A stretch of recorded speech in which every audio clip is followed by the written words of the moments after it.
Welcome everybody to today's session. We're going to be presenting the BBVA Global Bank's Growth Note. My name is Jill, for those that don't know me, because we've got quite a few new faces today. And I look after the community and advisors, and then Andrew and Chad are going to go over all the specifics with us. Please feel free to ask questions as we go along. That is the point of this, is to answer any questions you might have. And you can also post them in the chat if you don't want to put your hand up. The session is going to focus particularly on this note, but if you would like us to go over how notes work and why they work, just drop a message in the chat. We're going to be monitoring that, and then we can set up a separate time to run through all of that.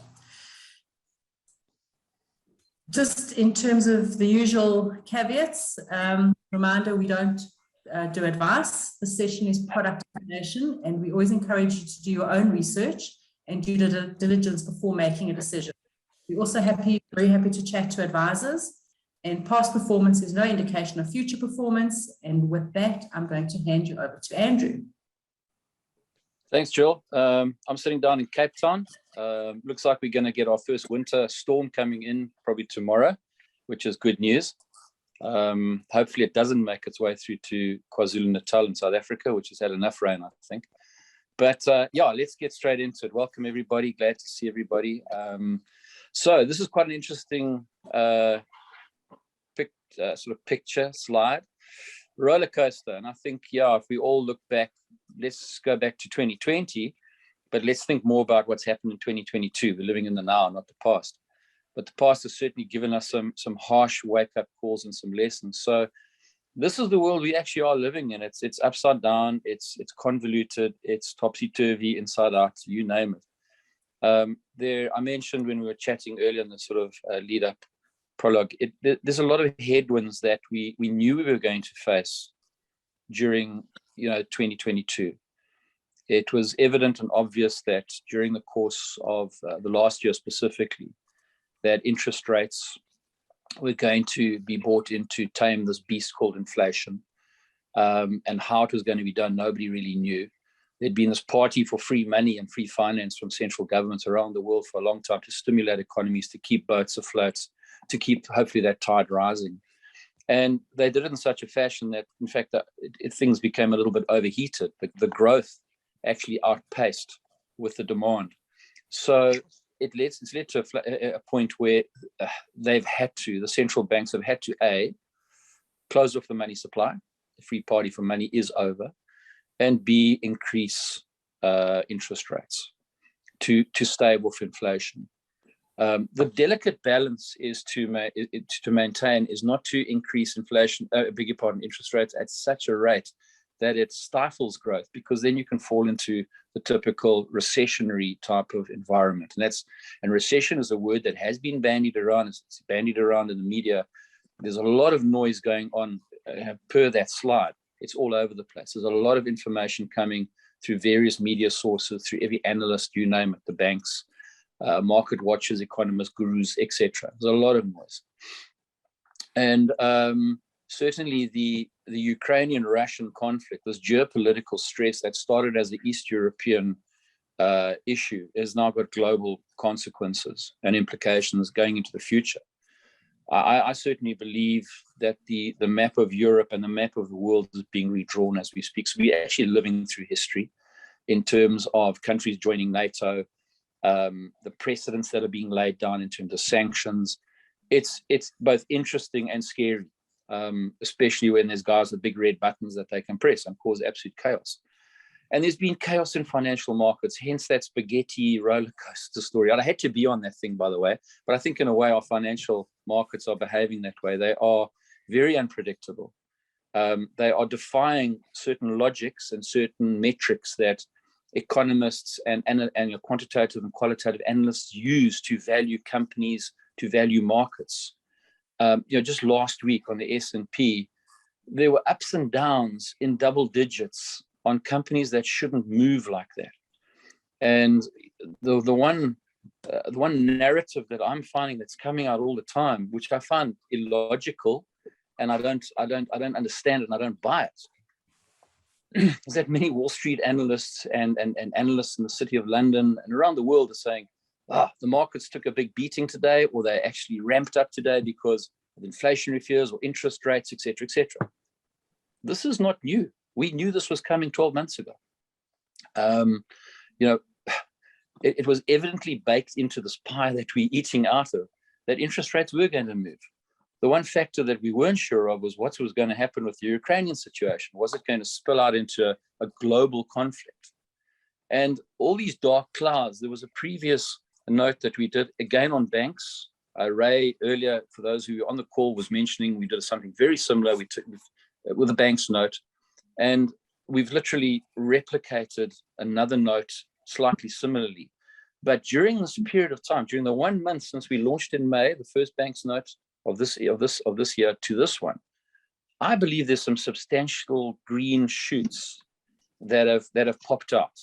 And in as much as we're probably all looking at our portfolios going, oh my God, there are things are happening, my valuations are down. What do I do? Do I sit on the sidelines? Do I stay in cash? You know, do I buy and sell? That's exactly what the squiggly roller coaster story on your screens wants you to do. People panic. It happened in February of 2020. They crystallized their paper losses by selling out of their positions, thinking it was going to go lower. And actually, with respect, nobody knew where it was going to really go.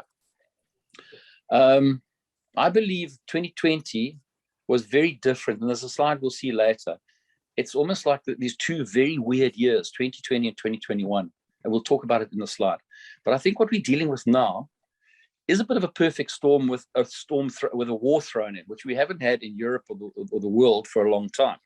So it is really tough. It's tough being an investor. It's tough being somebody, especially living in Europe. You know, are we going to be next on Mr. Putin's shopping list, etc. So there's a lot of stress around. And when one makes an investment decision, when you're sitting on a war chest of cash, or you're going to change a strategy to go into a more protected space, because that's what structured notes are all about. It's talking about buying protection for your investment, literally building in the investment, given it a percentage of protection. So it's important that I certainly feel that within a portfolio, in troubled times, you need to look for this issue of protection. And I love the slide. I'm still trying to work out what car it came out of. But it's a little bit like we build a product with airbags. Okay, these products have been around for a long time.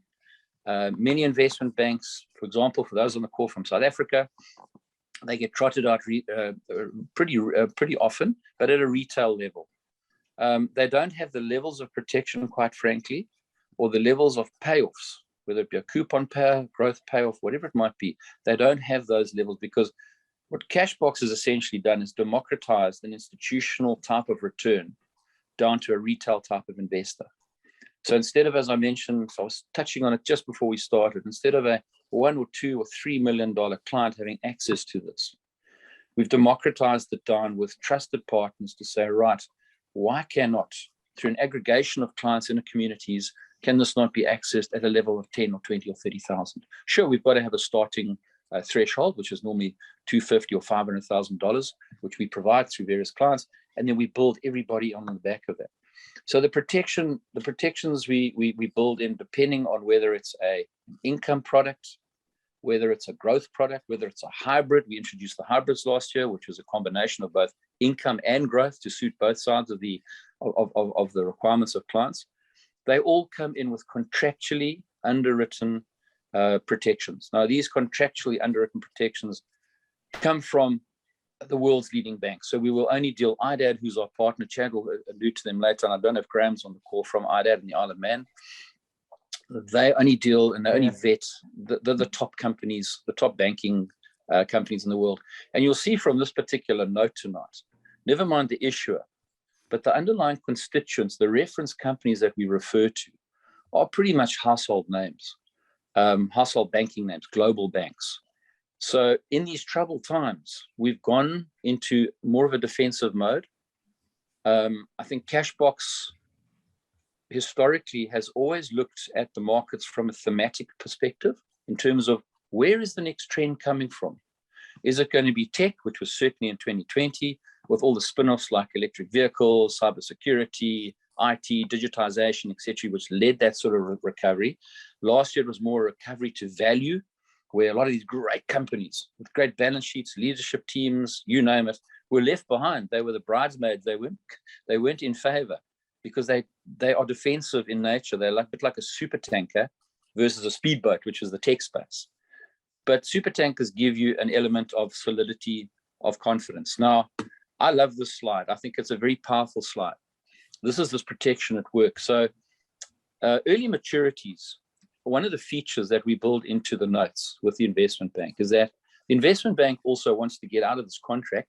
Might sound a bit counterintuitive, but they want to get out of the contract sooner than later, simply because they're paying a premium for the cash that we've given them. They're paying a very high premium. And if you look at those, those particular, I'm just going to make my screen a little bigger. If you look at those, there's a couple of themes that come out of there. You'll see mining, and you'll see the word defensive, and you'll see banks, and you'll see the word defensive. So typically the miners, that's auto call. Now, auto call means early maturity is an auto call. It means that basically the contract finishes early, and the duration on these was probably between 6, 9, and 12 months. So once your contract started, you were either maturing at 6 months contractually. The bank had its call. It called the option in and said, "Thank you for coming. Here's your money," and off you go. But miners was based on the back of the commodity boom. So we saw the commodities was going to be very important. So we structured a number of global mining company type of notes. We also got into, you can see 1, 2, 3, 4 banks. So starting at the top right-hand corner, going down to pretty much the middle, we've had 4 banks, and then one right on the bottom line, 5 banks. So banks has been a very, very popular space. It's recovered very slowly, very solidly, and we'll show you some of the stochastic lines in terms of how they recover. Now, very importantly, let's stick with banks. So those are the maturities we've had. Clients who went into notes have actually come out of these notes and reinvested again. Having taken the spoils of war, if you want to call it that, taking their coupons, taking their payoffs. I think what's quite important is if you look at banks, there was one that matured in December 21, January the 28th, 2022, the end of December, the end of October, and more recently, there was another one. So what does that tell you? They were maturing simply because they were coming off a low base. Their valuations, and that's what we look for, quality valuations in a business. They were coming off a very low base from 2020. The bridesmaids that have been left behind were now coming to the party. Why we believe, and it's not just Cashbox, there's consensus in the market. And this answers your question, Chris, if I can come to it. In a rising inflationary market, the central governments will use interest rates to raise levels to temper growth. Okay, what that means is that if you're sitting with debt, if you're a mortgage holder, bond holder, mezzanine finance holder, a commercial debt holder, if you have debt, as those rates go up, it means you're going to pay more. So the net interest revenue line on the bank's balance sheet, on its P&L, profit and loss balance sheet, starts going up. It's riding on the back of its consumer, of its client, the consumer. So in a way, sometimes it's good to look at a bank with a lot of debt, who's issued a lot of debt. So for example, if I had to take, for example, Goldman Sachs, it's one of our banks. It has enormous lending. It's made enormous lending as an investment bank. It's the second largest investment bank in the world. It's the 59th largest company by revenue in the United States on the S&P. So these are major, major institutions. So I certainly feel that going forward, this trend of rising interest rates, banks are going to rise up on the back of that. Banks are also defensive by nature. You don't buy a bank. If you had to go into the open market now in your portfolio and say, I'm going to go buy a bank, whether it's a South African bank, a Hawaiian bank, a Russian, or not a Russian bank, that's a bad example, American bank, a UK bank, you're buying them for defensive qualities, namely that they don't behave like a pinball, okay, firstly. Secondly, they normally have a good dividend cover. In other words, people buy banks so they can get an income out of it. They buy it for income yield, which is normally fairly good. And thirdly, they buy it because it's cyclical. Banks go when economies are, if the economy is tight and there's restrictions on the economy, banks feel it because they're working in the macro space and they're also working in the micro space, which is their clients. Their clients are backing. Are they going to make their debt repayments, etc.? So banks don't behave ordinarily in an ordinary market, and we're not really quite in an ordinary market because we've got these amazing, not amazing, but these fundamentally very powerful forces of war, inflation, recession, etc., going on around us. So the answer why banks on the top left-hand corner is one of the other reasons is that we really looked at very closely was during 2020. The banks made enormous provision. I just mentioned it. Can a client pay his debt? They made enormous provisions for companies and individuals not coming to the party and defaulting. So on their balance sheet, they had to take cash away and say, we've made that provision for debt because we've lent it, we might never get it back. Okay, not even a payment, not even a capital. What has happened is the banks really made an over provision. There was a bit of a knee-jerk reaction. They over provided, which meant, well, should I rather say, which is meaning now that they can rather bring those incomes, those retained incomes on their balance sheet back into the profit margin. So banks are reporting quarter on quarter quite healthy returns because they're drip feeding all the supply on the side back into their profit margin. So those excessive debts are now coming back into the bank's balance sheet. I've mentioned the rising interest rates. As they rise, it's an ideal choice for your net interest revenue. And I think the current geopolitical threat that's facing the world is that banks are part of our infrastructural DNA. We own houses, we own cars, we own properties, we own businesses, etc., etc. So let's have a look at the wider picture. I've taken an example of what has happened over the last 5 years. This is a Standard & Poor's index across a broad-based selection of US-based banks. So over a 5-year period, and you can see the stochastic, it sort of meanders along, and then it comes to 21 February 2020, and like everybody, it faces the mine shaft and it goes down the mine shaft because nobody knew where it was going. The end was not in sight. So, around about early March, mid-March, it was a 3-week fall. That's all it took. The collapse of the financial services in 2008, 2009, the financial meltdown, that took 3 months. This took 3 weeks. Hence, people thought, I'd rather take my losses, cut them, and leave. And you can see what's happened. If I had to superimpose a tech chart over this, the tech took straight off. Once it hit the bottom, it was like a rubber band. It just shot up. And many people thought that was what stockbrokers call the dead cat bounce. Oh, it's a fake recovery. But it just kept going and going and going into 21. But let's confine ourselves to banks. The banks hit the bottom and they started coming up in a slow and orderly, uniform type of manner. And once they crossed the orange line, now this is a line that I asked Chad to draw in this morning, and he's a tech guru, so he can do these things. I'm a bit of a Luddite when it comes to this. And so he did this for me, and I'll tell you why I've asked him to do this. So around about the end of last year, banks kind of returned to the sort of median of where they were in 21 February 2020, hence that orange line joining them.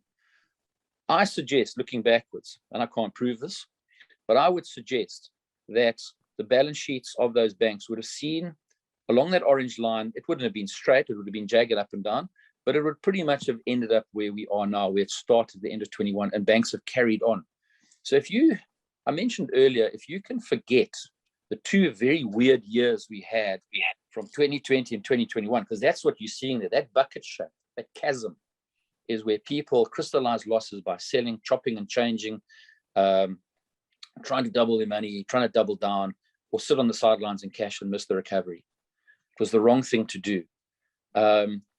Certainly, we believe that the bank's line would more uniformly track along that line and where it is today. Now, why banks? Back to Chris Wellham, who's asked all the clever questions so far. As you said, at the end of 2020, at the beginning of 2022, the banks had recovered quite nicely. If you take the bottom of 2020 and you look at the top of 2022, people would say, haven't they run out of steam? Have they had their day? Are they going back down again? Interest rates weren't around up to 2022. This is the prime leading indicator. Interest rates only, the Bank of England, Bank of Japan, the USA, the Fed, etc., they only started cranking rates from January upwards. So the banks, people will say, oh, but that's priced into the price. Yes, certainly, if you believe that. And that's why I say I don't buy the story that markets are saying, oh, we didn't expect interest rates. Everybody knew it's coming. Everybody knows we're in a cycle now of increasing rates, but it's not going to go forever. Okay, these things all work in cycles, and once they've hit an equilibrium where inflation is coming down, they'll start playing and tempering the interest rates as well. So what we are saying at the moment, where it is currently, and it's not showing the uptick at the moment in the last sort of 2 months, but certainly you'll see it on the next slide. The downturn from the top is the discount we're getting. That's the discount I believe we're getting in it. And in a rising interest rate environment, net interest revenue, if these banks, so their total assets are absolutely incredible. If you have a look, if you have time to go to our website, have a look at the rationale. The rationale is a little bit more detailed in terms of what I'm speaking about. It breaks down each of these 4 companies, SocGen, Barclays, Commerzbank, Goldman. It gives them their rankings. It gives them their S&P, Fitch, and Moody's ratings. That's very important to us to make sure that these companies are the type of companies we want as reference companies, because we don't own the shares. It's the bank owns the option to them. And the actual issuing bank itself is crucially important. And we'll talk about that just now, BBVA. But you'll see that there is great opportunity for the bank to actually access these particular options at a pretty good price. But have a look at the rationale. It gives you a little bit more detail in terms of the rotation to value, what I've been talking about, why banks are a choice for troubled times, etc., etc. So let's go on to the next slide, Jill, if you don't mind, which is, so this is quite interesting. So when our very good friends and colleagues at IDAD put a note together, we looked very carefully in terms of what the investment bank is looking for, because we can't just go with an idea and the investment bank will buy it. It's got to go through a whole lot of committees. It's got to have a business, commercial, and a risk and compliance sort of sign off. It's quite convoluted, and it's not easy to produce these products just literally off bat. These particular companies, Goldman Sachs, Commerzbank, Barclays, and SocGen, are probably preeminent in terms of investment banks in the world, underwritten by certainly another investment bank, BBVA of Spain. But let's have a look over the past 12 months. I think one thing will become apparent of those 4 converging and diverging stochastics. They all kind of mimic each other. So yes, while there is difference in pricing and their valuations, because that's relative to what their earnings are, the actual shape of this graph is fairly in synchronicity, if I could say. And there you'll see March 22. It's sort of evidencing a little bit what we saw in March 20. Okay, so a little bit of deja vu here. And another reason for an opportunity. Now, what was that all about? That was essentially when the Ukraine-Russian spat broke out into a special military operation and a full-blown invasion. Well, not full-blown, but a big invasion through the east of Ukraine. Many banks, all banks in fact, had some other exposure, mainly to Russia. They weren't really worried about the Ukraine. It was more Russia. Russia has a lot of debt, buys a lot of debt. And the big question was, are these banks exposed to Russia? Is it going to hurt their balance sheet when they come to earnings reporting, et cetera, et cetera, et cetera? Now that's come and gone because, as you can see, everybody's sort of recovered and moved on. Not at exponential sort of inclinations. It's more sideways at the moment. So we certainly believe that from the highs of or as it moved up into the last quarter of 21 into the first quarter of 22, we believe that there is the discount, and that's what the bank saw. The bank says, well, guys, if you want to come to us with £6 million or $6 million, of course we'll write an option like this. Thank you very much for coming. So there you go. And you can see pretty much I call it mimicking, and to a large degree, it's a wave that follows itself. So these 4 particular banks have been scrutinized. They've had to declare both to their regulators and the governments of which they are doing their domicile. What is their exposure to Russia? How big is it? Could it bring something down? Because all of these 4 particular banks are pretty much part of the sort of woven fabric of those societies, of those countries that they basically work in. And these are global banks, so they're in all countries. The Goldman Sachs, in as much as it's Goldman Sachs Investment Bank, it's actually Goldman Sachs Holding Group, New York, Wall Street. So we're talking about, big companies that the governments of those companies where they work need to make sure.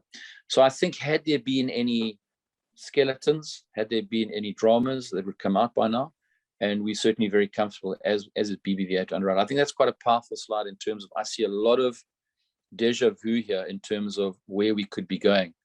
Now, just before we go any further, the structured notes protection, as we always look at it, the bank also takes protection, the investment bank, and that is that it's got its get out of jail card free, as I mentioned, the auto call, the early maturity.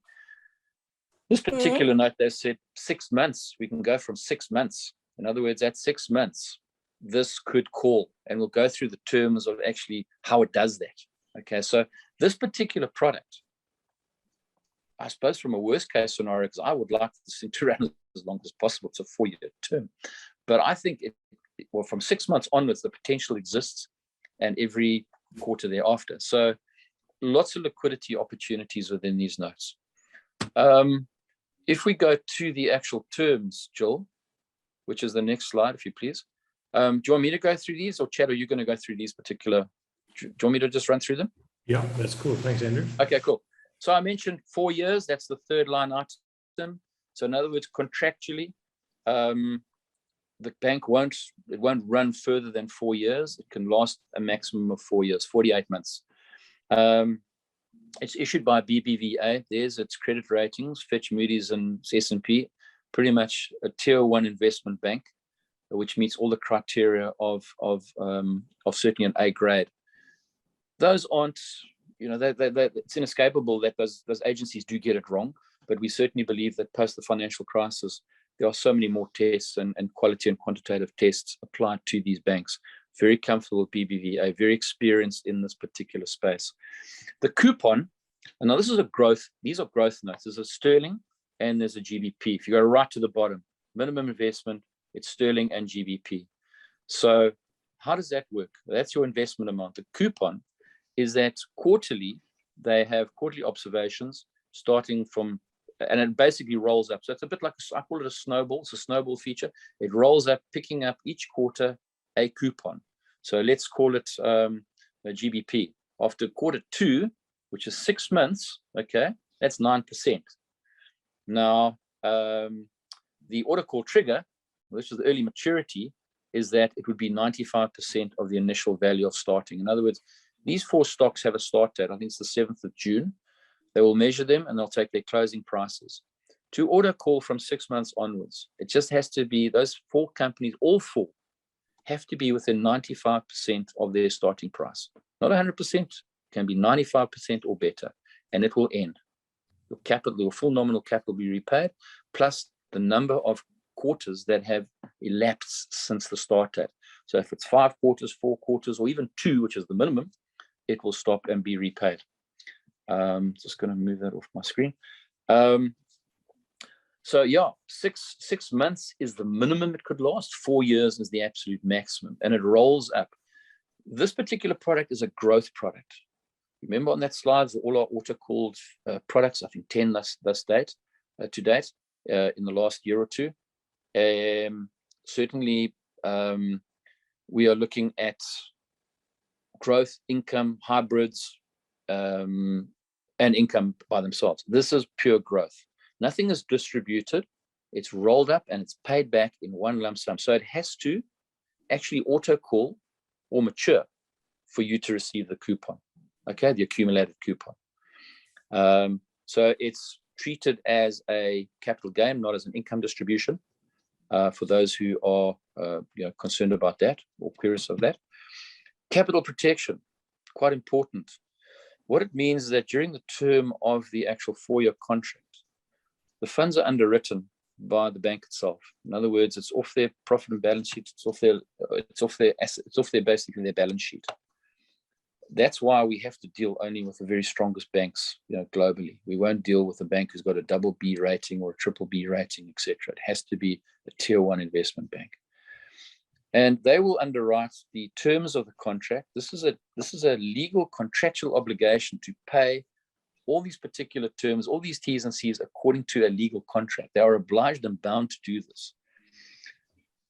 your capital is at risk at one point, and well, there's actually 2 points. One is if the investment bank itself collapses, hence the requirement to deal with only the most, thoroughly the strongest banks. And secondly, at the very last observation, in this instance, it would be at 4 years. If any one of those companies, the reference basket, the underlying options, if any one of them has dropped below 50%, you'll see that it's protected to maturity to 50% of initial value. So in other words, these global banks can pretty much halve in value and your capital safe. Okay. Should one of them go below that 50%, then capital is at risk. So that is the risk, the capital risk to these products. Nothing is really without risk. So let me give you an example of that. Let's say, and if something happens during term that one of them goes below, that's not the issue, because the capital is underwritten. It's only at the very last final observation date. In this instance, on month 48, let's say Goldman Sachs has dropped below its 50%. It's more than halved its balance sheet. Kind of hard to believe. Second largest investment bank in the world, but nothing is impossible. Let's say it's lost 60% of value. In other words, it's minus 60 down from where it started. Your protection was only to minus 50. What that effectively means is that you will have lost 60% of capital. In other words, 40% will be returned. That's the true reality and the harsh reality of it. Does that happen? Have I seen that happen? I've been involved in investment banking now for close on 30 years. I've been involved with structured notes in the last 15. I have not seen it in any one of the structures that I've been involved in. I have dealt with IDAD. They have similarly not been in that position. It depends in terms of if you want to have something that is out of the realms of the ordinary, with either a risky reference basket or a bank that's promising you too much, quite frankly, then your risk is top right-hand corner. You might as well go and buy the equities yourself and take a pitch on it. This is not that case. The banks don't want to get to, as I mentioned, they don't want to pay this huge accumulating coupon, okay, at 95% of what it started. It's an expensive cost of capital. They want to exit. Chad will take us through some of the figures in terms of how many the average term to maturity. So here's a fact sheet for those who may not have seen it before. It's pretty much a synthesis of what I've been gabbing on about. Probably the right-hand side is quite important, key information. These are your dates. So it is a time-sensitive product. It's not open for investment forever and a day like a unit trust or a mutual fund. It has a hard open and a hard close. In other words, your funds have to be on your investment platform. They have to be allocated and the deal executed. The starting price is determined on what's called the strike date. In other words, those 4 banks are valued as at the date of the closing on those particular bourses. That's the 7th of June. So that's not too far away, 2 weeks odd. And the issue date is when, I beg your pardon, the issue date is actually when it starts. So 7 days later, it actually gets going. It goes live and we're in the market. First observation for, I believe the first order call is in early December, and we'll see that on the next page when we get there. But I've just run through on the previous slide some of those details there. You've got the underlying basket we've dealt with, your capital protection barrier, 50%. Just to differentiate something here, 50% you very rarely find in a retail product. This is generally in the institutional space or a bespoke space where a client has gone along and said, look, I've got $3 million. This is what I want. And this is, unfortunately, for the vast majority of investors, it doesn't work for them. They'll come along and they'll say, right, we'll get out of bed for you and your $3 million and we'll give you a deep, deep protection level. The same goes with coupons. I can see Graham's online, and I'm very happy he's here because he is a master in terms of talking with the dealing team and the structuring team. He's part of IDAD. They talk to the investment bank where they've got a very good relationship, and they honestly squeeze out the absolute best from these investment banks, credit committees, and investment teams. So there's all the sort of product facts and features. We have run through them. Graham, is there anything you want to say from the Isle of Man? I see you there.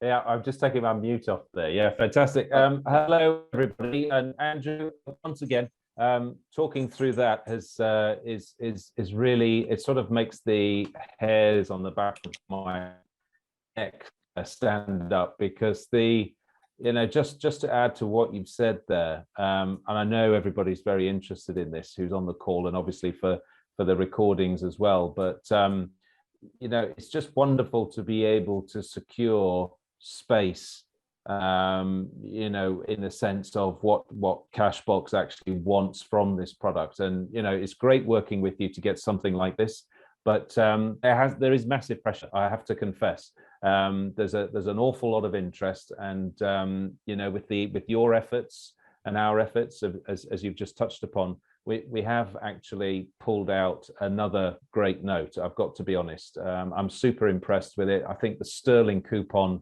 is phenomenal.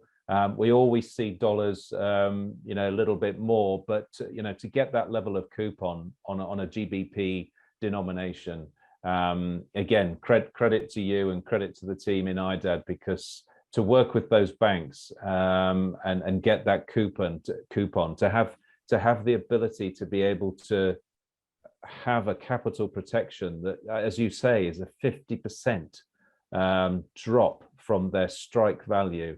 I'm thinking back to the days when I used to work for a private bank in London, Close Brothers, a big organization, had a lot of offshore arms as well. And I recount the credit crunch, and I saw that bank's capitalization drop 50%.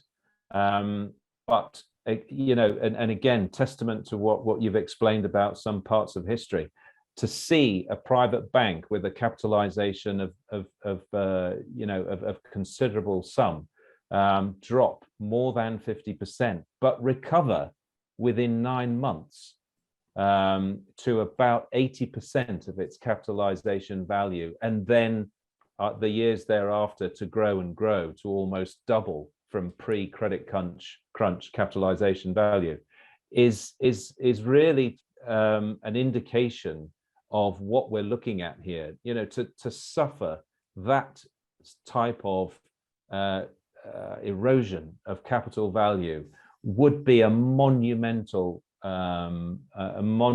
adjustment to the planet, quite frankly, that I don't think we've ever seen. I've discussed with many people, and I think it was Black Monday 1987 that we saw some of the huge red lines on the stock markets around the globe, and again, recovery was phenomenally quick. So, as you say, within a 4-year term, to look at the defensive nature of these banks, and once again, to be able to work together between 𝗕𝗕𝗓 and Cashbox and pull out these type of banks to be in this basket. And again, just to touch upon what Judy mentioned about how does inflation affect the note. Again, Andrew, you've nailed it. Inflation. When we get periods of inflation, we get banks doing very, very well. And so therefore the nature of the banks that are in the basket means that their bottom lines will indeed start to grow considerably with increased rates, and so therefore the prices and the capitalization of those banks will increase accordingly. So I think, yeah, I mean, I could go on, and you've covered everything, Andrew, from what I've heard, perfectly. It's a very, very clear display of a defensive note, and quite rightly, in conclusion, at institutional levels. It's not often you get the chance to participate in something like this, and I always believe you have to believe in your own products, and I'm going into this. I'm going to put my little 2p's worth, because it's value, it's absolute value, and it's at a point in history where the future is relatively uncertain, but a defensive play is so important. Thanks, Graham. Thanks very much. Yeah, I think I'll just bet on in terms of this particular slide. I really enjoy the slide from the perspective of it gives a sense of clarity to what you can expect. In other words, I mentioned the number of observations. Observations are quarterly, every 3 months. The observation dates are set in stone there, as are the payment dates. So you'll see the first observation, as I mentioned, is in December. So that's at the 6-month period. So if those 4 banks are at 95% or above on the 8th of December, the investment will end. It will pay back your full nominal, depending on what you pay, your initial investment was, the full nominal, on the 15th of December, plus the numbers of accumulated coupons, whether it be US dollars or sterling, the 2 quarters. And so it goes on. It only has to be the 95% auto call trigger on the far right-hand side, also set in stone. These don't change. These are contractually, they're obligated to these. So let's say, for example, in observation 5, I beg your pardon, let's take observation 7. We had a note call on the 3rd of May this year. It was called the UK Titans. That's some very, very big UK companies, Barclays, British American Tobacco, AstraZeneca, and there was one other, I think it was Lloyd's Bank. Again, banks were featuring. It was an income note, so it paid literally 6 coupons quarterly, because they distribute an income note, pays it out. This is growth. But on the 7th, it rose above its particular auto call levels, and the bank closed the investment. The full nominal, whether it was $10,000 or £10,000, was repaid to you, plus the last coupon. In this instance, on observation 7, all those coupons will have been accumulated into the big snowball, as I mentioned, and you'd get 7 times how many coupons paid out, as long as they were 95% or above. Right the way down to the final observation 16 of the 4-year product. There's your final level. So the risk to capital, I would say, is what happens, and Chad will take you through the slide, what happens if, sure, we don't ever go below 50, but banks, one of them misbehaves during the period, or all misbehave, they never go below 50, but they never go above 95. What then happens? So with that, I'm going to hand over the hot potato to Chad to field. And there's the slide. Andrew, you're the best. Call that bus coming along. Nice. Thanks, gents. Good conversation today. So this first slide in graphical form, Jill, I don't have a marker if you could highlight. The start price of the underlying shares would be, thanks, that would be the stock value of the underlying shares in the basket. What we're going to measure is their position each quarter, their share value, and ideally, as long as we stay on a level and stay at 100% to their start price, we will be above the 95% trigger that Andrew was chatting about, that auto call level. So the bank is saying they'll call the product back should all the shares be at or above 95% of their start price. So it is likely, it's possible that this product could close out at Q2, which would then have accumulated 2 coupons, pay out a full capital and the full sum of growth back to our trading platforms. So we will be in the money for all the shares being at or above 95% of their start price from Q2, and then for every quarter thereafter. This would run to 48 months. The example runs a bit longer. So this is possible, and this would be the earliest the product could call. The next slide, please, Jill, is let's say the product starts, and let's say at Q2, 1 or more of the shares are below 95%. We just sit tight. We wait until they all get back over the 95% mark. And at the very next observation, the bank's going to add up how many quarters have passed, multiplied by the coupon. So if it is that it runs 1 full year, you're going to get 18% in pounds.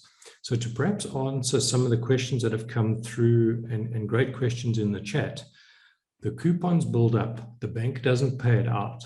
But do you see here is an 18% in pound-based product if it ran for a year, compared to, say, an income-based note, and a similar note may only do 12%. The difference being the bank would be paying out the quarterly coupons in an income-based note. Here they're holding it all together and pay us one lump sum. So traditionally, we can actually get a greater return on a growth-based coupon because the bank's not shelling out any cash. So now if we go back and we have a look through history on all the structured notes that IDAD have created in the growth space, every one of these have auto-called before their full maturity. That's exactly what we want. We want the product to close out early. We want to get our cash. We want to get our capital, reassess the market because maybe markets are in a different cycle, and then choose the right underlyings. This is the beauty of a structured note. So I can have a portfolio of income-based notes or growth notes, and even a mix of the two, as Andrea said. So this is what structured notes in the growth space have done. Then you may ask, what happens if it does not auto-call? This has not happened, and this is certainly what we don't want to have happen, but this is in the terms and conditions. Let's say one of the banks runs along and is below 95% for life. Now, we would traditionally buy banks in a portfolio for its defined income, for its ability to produce a quarterly and or annual distribution, some sort of dividend. We would buy these for steady growth. So this is highly unlikely, but should it happen, what will happen here, we are going to get our full capital out at the end of the term, no growth coupon. Nobody wants that, right? This is why there's so much work that's done into analysis of the underlying shares that they are going to be at or above 95% of their start price within the 4 years. So that's contractually put into it. And then, as Andrew said, as long as we're above 50% in the note, we'll get our full capital out. Thanks, Jill. So, folks, we must remember, A, the bank has to be comfortable that the options that they've chosen to put in this platform are going to produce enough return for them to cover the cost of borrowed money. They need to make profit out of this, and that's great. They need to make a healthy profit, and so do we. So we've got to be comfortable as the investor. We've turned the tables now, right? We've got to be comfortable with the bank. We are not doing a credit check on the bank because we're going to loan them money, as opposed to us going to a bank, right, and borrowing money and them doing a credit check on us. And then we've got to be very comfortable that the underlying stocks that are chosen are not going to more than halve in value. And in fact, in this case, in a growth-based note, we want to make sure that they retain their value and or grow. That's why in a growth cycle of interest rates, banks form a really great underlying basket for these products. And the track records at the bottom there, we want a product to auto-call. Now, there may be a lot of information in this chat today for those that are new, and it's great to see so many new people on here. Anybody that would like to go through deeper training, we do training just on how structured notes work. I would love to take you through that. So please just put in a comment if that's good. How often does below 50% happen and at what circumstances? Great, Judy. So we have had structured notes, perhaps in an income-based note. I'll take you through what's called a memory feature. Nothing's lost. We don't panic. We just sit still. We sit tight until the markets then start to recover. At that point, in an income-based note, we can start to collect our income coupons. In a growth-based note, we needed to get back over the auto call. But I'd love to take you through that training, Judy, if you're keen. I think also, Judy, if I can add, that I don't know the answer if it's specific to banks. I mentioned about the 2007-2008 credit crunch, but as far as I'm aware, within IDAD, we have had a couple of notes that were bespoke for an institution. So we didn't shape them. We were actually asked by an organization to do this, but it was, believe it or not, we were asked to get involved in some Russian companies prior to the Ukraine invasion, I think it was about 9 months prior. And now those have breached the 50%. There was a 50% capital protection barrier.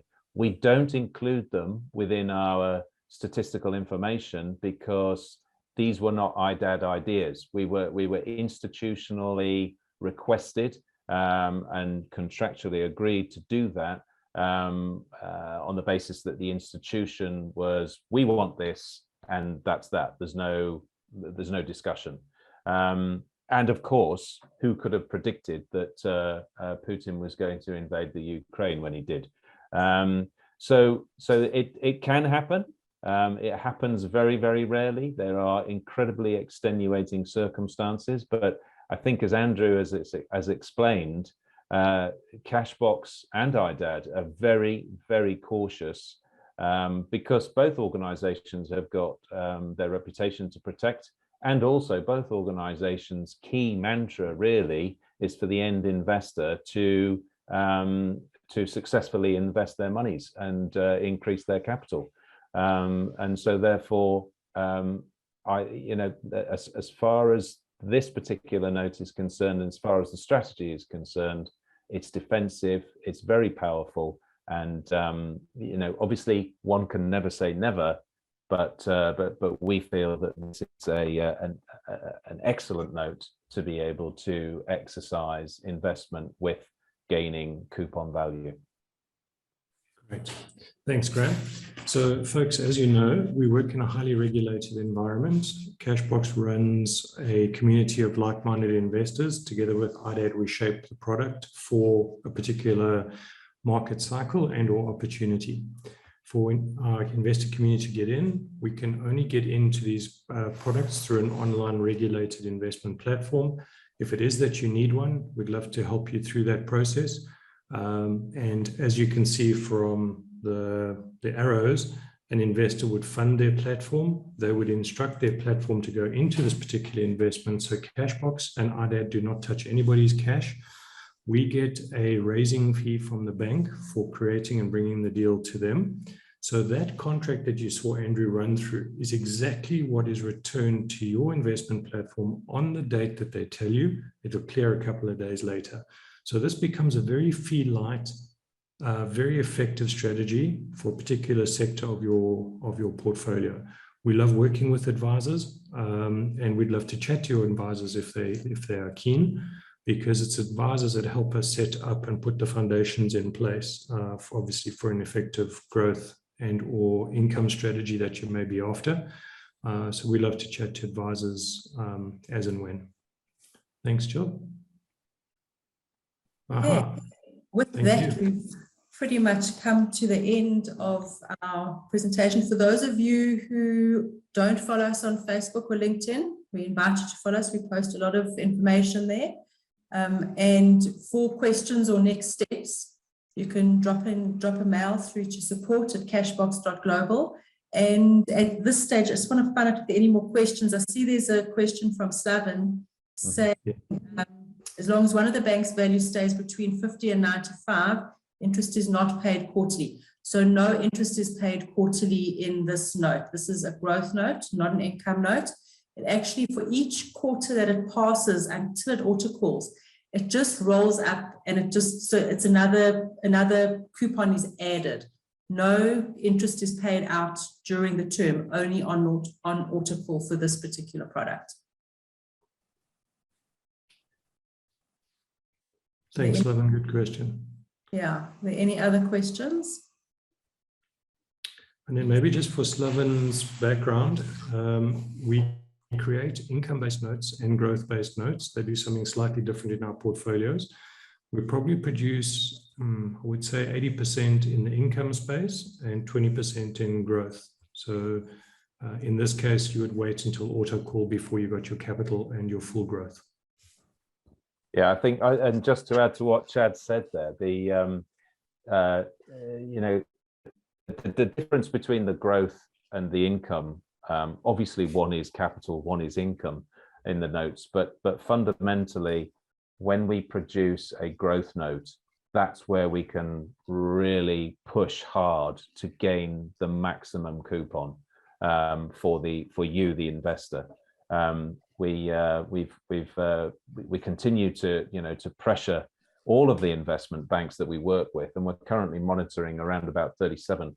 But again, BBVA is excellent at coming to the party and providing us with some of these headline rates, and they've done it again with this one. I see 𝗕𝗲𝗀's got another question there, Chad. Yeah, so 𝗕𝗲𝗀, spot on. So we wouldn't get anything back should the note not auto-call from a growth point of view, and that's exactly what we don't want. That's why so much work is done in making sure that we are comfortable that the shares would stay at or above 95%. Just also to clarify, so during the term, until it auto calls, it doesn't matter if those underlines drop below the 50%. That's only relevant at the very last observation. So it's not like if during one of the quarters, one of the underlines is below 50%, that coupon doesn't accumulate. It doesn't matter. What happens is up until the product auto calls, it will count every quarter. It doesn't matter what it does in between that. So it's just at the auto call, they'll just multiply the number of quarters that have passed. Thanks, Jill. Any other questions, folks? Questions? If you want to reach out individually, yeah, please do so. We'd love to chat. And as I say, if we can go through deeper training and you'd like that, we'd love to set that up with you. Ted, could I just add one thing in, everybody, which I perhaps should have mentioned, or we should have mentioned. The notes are issued off the bank's balance sheet, and they create a capacity for us. In other words, what I mean by that, you saw there's a date that we have a hard close and a hard start and a hard close. I think it's the 3rd or 4th of June offhand.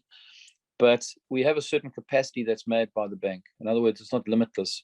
So I'm not saying it's first come, first served situation, but as Graham initially said, there is pressure because the capacity is this is a global product. It's going through a global community. So, we could have a big institution in the Far East or Japan say, we really love this thing. We're a pension fund in the UK.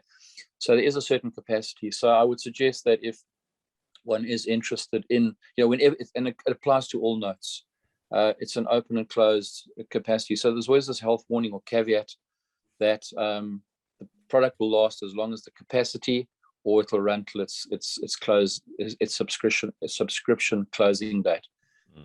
Didn't want to just disappoint somebody. And I thought, oh, I'll wait a week or two, think about it, and then suddenly it's all gone. So there is that health warning on all the notes, unfortunately. Yeah. But as Chad said, we try and produce these market dependent and relative to what the desires are, what the banks with the appetite of the banks. And yeah, I think we've been very lucky this year and been able to literally produce a product a month, which has been great, and superb products. Super. Thank you, everybody. Sorry, if I could just add one quick point there, because I think Slavin's really got it now with the auto call, etc. I think ultimately it's fair to say that I believe that what we probably all want, and it's probably within everybody's interest, we probably all want the note to auto call at the final observation, because then we get 4 years of our coupon and we get our capital back. But quite frankly, that's one could argue, well that's just being greedy. Why don't I have 1 year or 2 years or something like that? But let's be honest. If it auto calls and its final observation, then happy days. But anything before that, to get that actual coupon value per quarter for whatever period, I'd be very, very happy with. Thank you, Joel. Thank you, Andrew. Thanks, Graham. Pleasure, guys. Good to see you. Great. Yeah. Thank you, everyone. And then, so you can just pop a mail through if you do want the details and the next steps to move forward. Have an awesome evening, everybody, and thanks for joining us. And good to see you soon. Take care, guys. Cheers. Cheers. Thank you. All the best. Bye-bye. To everybody that was on the session. Okay. Thanks. Bye. Ciao. Ciao, Judy. Thanks. Bye-bye. Thanks, Jay.